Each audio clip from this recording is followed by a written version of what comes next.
Discussion keeps the world turning. This is Roundtable. You're tuned in to Roundtable. I'm Steve, today with Yushan and Yushun. Coming up, the digital family group chat is in crisis mode. Now, originally this was a tool for connection, but now it's just a common site of friction, and it's prompting a silent withdrawal by the younger generation. But it's not a rejection of family per se, it's just a rejection of the platform's demands. This triggers something different happening in family relationships, though perhaps maybe some of the older members of the group not so happy about the exit. After that, if your Monday needs a kick in the pants, stick around for today's Motivational Monday. Our podcast listeners can find us at Roundtable China on Apple Podcasts. And don't forget, we love hearing from you too. So send a voice note our way to roundtablepodcast@qq.com. That's roundtablepodcast@qq.com. And now, digital family group chats. Even those words, family group chat, might induce anxiety. Oh, really? In some of our listeners. I'm already shivering the way you say it. Well, they were originally meant to keep relatives in touch, and that's exactly what they do. But they're increasingly becoming spaces of stress and obligation for members, the younger members of the family. Many youngsters are exiting from or neglecting such chat groups. But why are they doing it? Why are they doing it now? And then what happens to the relationships in the family when you break up with the family through the group chat? And as I mentioned a moment ago, I can imagine that some of the older members of the family might not be a big fan of the younger members just quitting on the group, digitally or otherwise. So what exactly is going on here? Yeah, this has been happening around these kind of family group chats. But first of all, do you guys have these family group chats? I do. You do? Yeah, not in China, of course. Okay. But my family has a group chat. My family kind of is divided geographically speaking. I'm in China. One of my sisters lives in Ottawa in Canada. The rest of my family my other sister lives in one part of Nova Scotia, then my parents live in another. So we're kind of all separated, which is what the group chat is for. When you're separate, you don't all live together, then you need a tool like this. So these kind of family group chats, they are originally intended to for members to connect, right? And then family chat groups have become a source of nowadays stress and maybe some of the obligation for young people, leading many of them to exit or ignore these groups. And these groups or these young people are often filled with, these groups are filled with some of these health tips articles. That's iconic. Oh, is it really? Yeah, and life advice, asking you questions about your career plan or something like that from older relatives, while meaningful conversations are rare. That's a lot of these experience of these young people that are in these family groups, and then they feel pressured to respond even also politely or send greetings even when they would rather disengage. Here's the thing. Maybe we didn't even ask to be part of it in the first place, but somehow we ended up in there. You get automatically added. Right? After a few family reunions, your dad pull you in or your aunt pull you in, and now your role in the group is basically the kid to get all the criticism. Show the unity. Yeah, it's a big family. But how many people are usually? I mean, of course, every family is going to be different, but just generally speaking, how many people are we talking about when we're talking about a family group chat? For mine, I think there's maybe 8 people, 9 people, 10 people max in the family group chat. For mine personally, that number is 6. The last time I checked. That's pretty small. Yeah, that just include instant family members and maybe the very close brothers and sisters of my parents. So that's not very big of a group. We used to have a much bigger group. Oh, what happened? Did they quit? That involves like 20 people. What happened? Just nobody talking there anymore. Yeah. That's the thing. It's like we all get dragged in after one family reunion in one spring festival season. I think that's how it happened. And then people just send something per week, send something in it per month, and then people just gradually stop sending things into health tips into those groups. And yeah, it's there somewhere in my WeChat. Question: When you leave a WeChat group, can you do so silently? You can now. But back then it was like it shows to everyone. This Yushan person left the group. This giant billboard. You see, that's one major reason why I haven't left my family group, because first of all, everybody's gonna know, and secondly, they don't see it as the kid leaving the group. They see it as, oh, the daughter of my brother left the group. So, hey, brother, what's going on? So they're going to, some of them might. She brought shame to the family. Exactly. I fear for, controversies like that. And I don't really speak or do anything. And I just lay low and remain quiet. And that's just something that's very, across China, very common among young people nowadays. They mute their family groups. Some of them just quit them once and for all. And what started as a sweet way to stay connected, like you said, Steve, to stay still digitally connected with your families, now has, for many, turned into a source of stress and digital fatigue. It's not just stress and digital fatigue, though. There are other reasons for this. There was an example of a 27-year-old, I'm not sure if it was a man or a woman, who was born in Fujian but now works in Shanghai. So those two spots are pretty far away from each other. Anyway, they didn't go back to their hometown very often, didn't really talk to people that often, I guess. But people in that hometown of Fujian have a strong sense of like family clan, and they do talk to each other a lot. But because they lived in Shanghai, they found that they had really nothing to contribute to the chat. And I kind of understand that too, because in my group chat, my sister will put like a picture that shows her dog, doing nothing.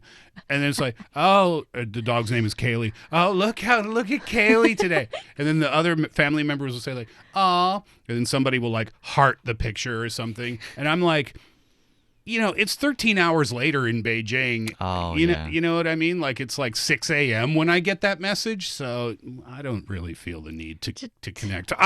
So what I'm saying is I understand that guy from Fujian who lives in Shanghai now. Oh, well, another interviewee here, Xiao Kui, who is a 24-year-old student, she described her family group as a place full of bragging and subtle comparisons rather than distancing alone. So she noticed that there is this invisible hierarchy inside the group chat where relatives with relatively better, say, living standard or higher standard with more money incomes or businesses, they tend to get more attention, while others were often ignored, even when they share something thoughtful. Oh, yeah. And that kind of unbalanced situation makes her just feel like distancing away from the group. I get like that. actively. Sometimes you didn't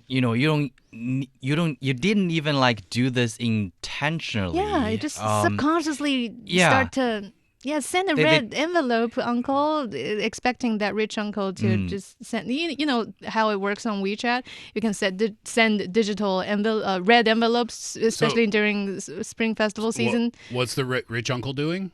Sending out digital red envelopes for everybody to. That's cash. That's cash. Kind of that's cash. real money, but digitally. What's the problem there? It's like not really like a problem, but the expectation of that rich uncle always have to do that because you're live a higher standard of life than the rest of us. Sometimes can cause misunderstandings. People from same generation will think, okay, wow, my brother's doing that. Should I do that too? Oh yeah, and the competition. Yeah, that kind of subtle competition and comparison is coming up, or sometimes it's even the generation's parents are comparing that. Okay, my son or my daughter can do that now. What about yours? That kind of thing. So no, it's like the 15th National Games has suddenly come to your family group chat. Yeah, your group games. Yeah, that kind of thing. No, I get the part about like the humble brags, like, oh, I got this promotion at work, or I got this grade on this test, or some whatever, right? And then if you don't get the promotion or if you don't get that grade, not only do you feel like, oh, I guess I have nothing to add to this group, but you also start to feel bad about yourself, I guess, a little bit, because you're constantly comparing yourself to other people in the clan. In some ways, yeah. But still, though, isn't it an extreme step, though? Because the point of this story is that people are quitting. They're not just staying silent. They're quitting now. I guess for those who are quitting, it really hurts them in a way that it comes down to boundaries, or rather the lack of boundaries for some of them. Here is one example: a 33-year-old lady, I believe, from Shandong province. So she has a very big extended family back home in her hometown, but she barely knows any of her distant relatives. And a few years ago, one of her father's uncles, as like a grand uncle or something, he started pressuring her to get married soon. In the group chat? In the group chat, and just telling her, "No, well, you're getting to that age, girl. You need to." She's 33 by the time, and saying that to a lady is. Well, I've had that issue too, let's say. But I mean, saying it to another human face to face is bad enough. I know, But right? passive-aggressively putting it in the family group chat is brutal. I think what this young lady in this particular case did exactly the same as I did. We just say, thank you for the note, but I've had my plans. Thank you very much for the note. After that, she just quit the group for obvious reasons. I stayed in the group for the reasons I've stated earlier. But that's polite enough, I would say. I could have said, it's none of your business. Like I said, it comes down to the breaking of boundaries. So in these cases, it makes perfect reasons, in my personal perspectives, that a young person choose to quit the group. The point is that a lot of these elderlies, they will ask you these questions they think that they're for the sake of caring. And then a lot of these questions about maybe your marriage, your career plan, your salary, and when they asking, they're in front of the whole family. Oh, yeah.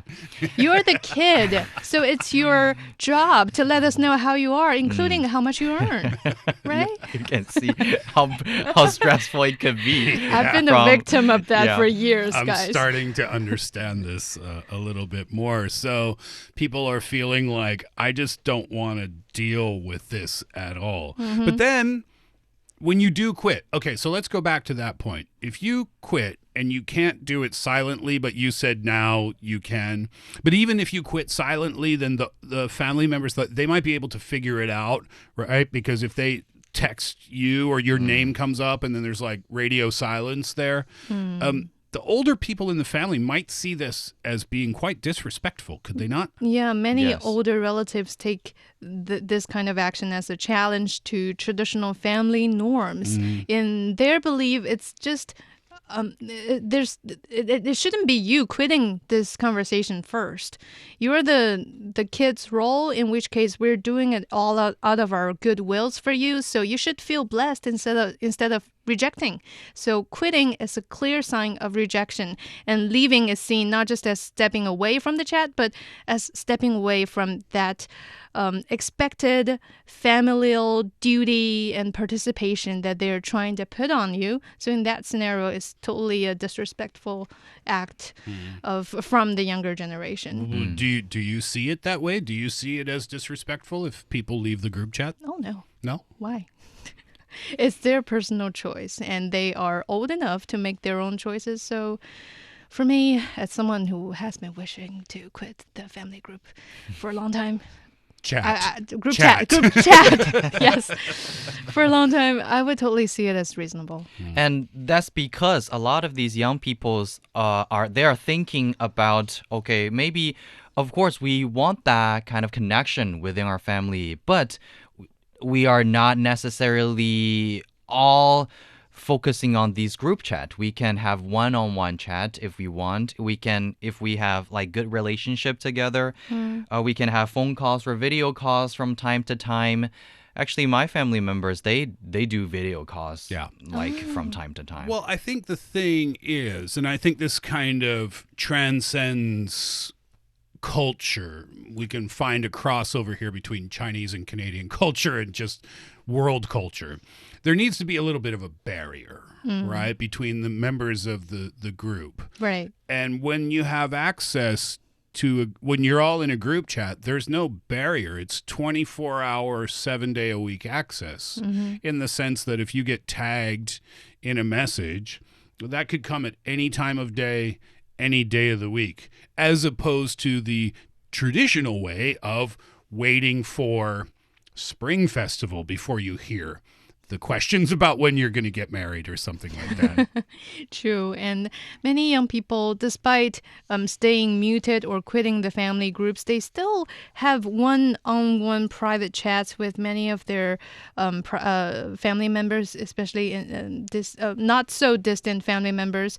And even after leaving group chats, many still prefer direct messages with their parent, or rather uncles and grandparents or specific relatives. It feels more genuine that way. Sure. Especially during holiday season. If I'm to send out a Happy New Year note to all of my relatives, I make sure I do it differently for each person I'm wishing. Yeah. It's not like one general message, Happy New Year, everyone, and that's it. Yeah. And this isn't a culture difference either. I mean, Americans have family group chats. Brits have family group chats. Canadians do. We all have family group chats. And I think maybe the anxiety levels might be a little bit different by the sounds of things, but they still do exist.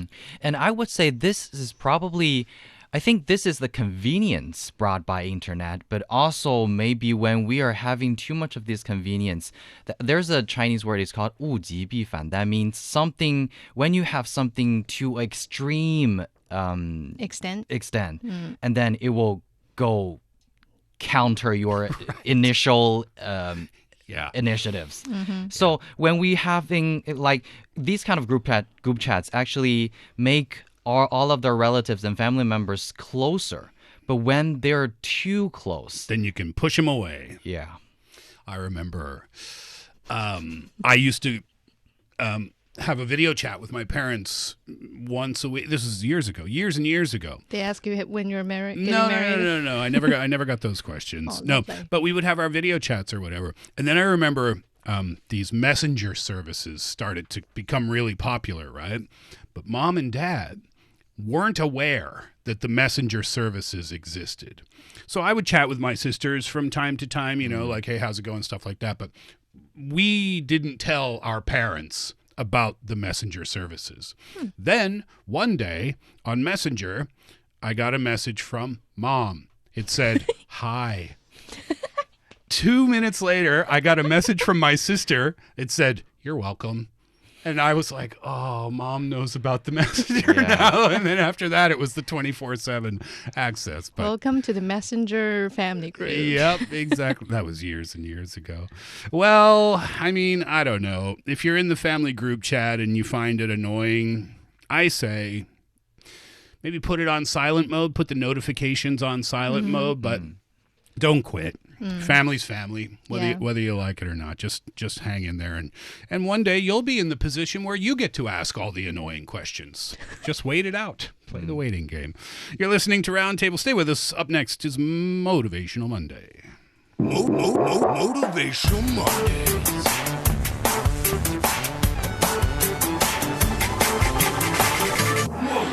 Motivational Mondays. Motivational Monday time. Yushan, kick us off today.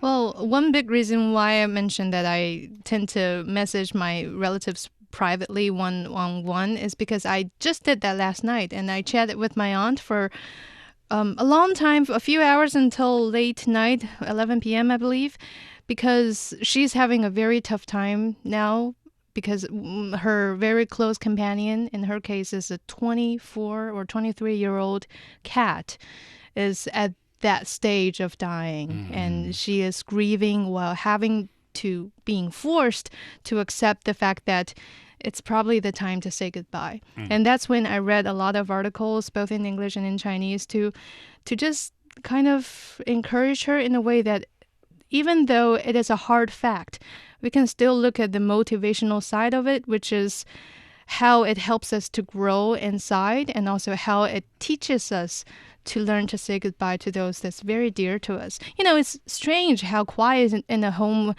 how it feels heavier after a pet is gone. So sure. the absence is so loud. It's just there. You can feel it every single day. But psychologists, they say that the grief of losing a pet can actually help us grow. It reminds us how fragile life can be, and also how resilient we can be in facing these sorrowful moments. So each time we say goodbye to a pet, we're reminded that love and loss always come hand in hand.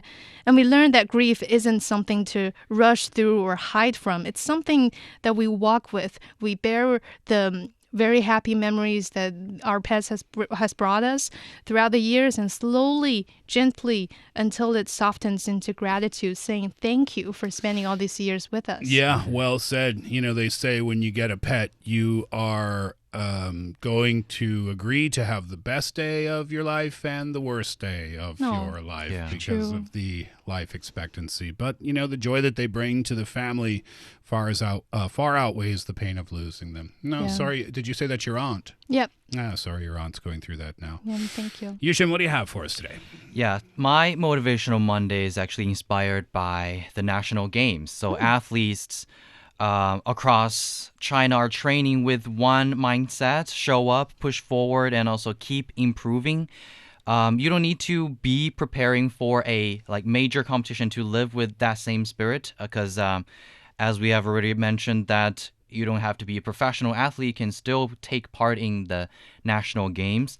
But what stands out is not just the scale of participation, but the spirit behind it, right? Every athlete, whether a seasoned champion or a first-time contender, arrives there because they've endured years of early mornings, setbacks, maybe some self-doubts, and also countless repetitions and exercise and training that no audience ever sees. So their presence on the field is such a big reminder that true progress is forged through relentless effort and the courage to keep pushing even when no one is watching. So these athletes show the depth of China's sports talent and the powerful momentum of its next generation. And more importantly, they embody a simple truth, that is, strength is built day by day, step by step, and through the grit to pursue your goals and the heart to never quit. Yeah. These athletes are amazing because you're right. They train and train and train. Some will spend their whole lives preparing for that particular moment. And the pressure that must come when you're finally on that stage and the audience is there cheering and screaming and the TV cameras are all around.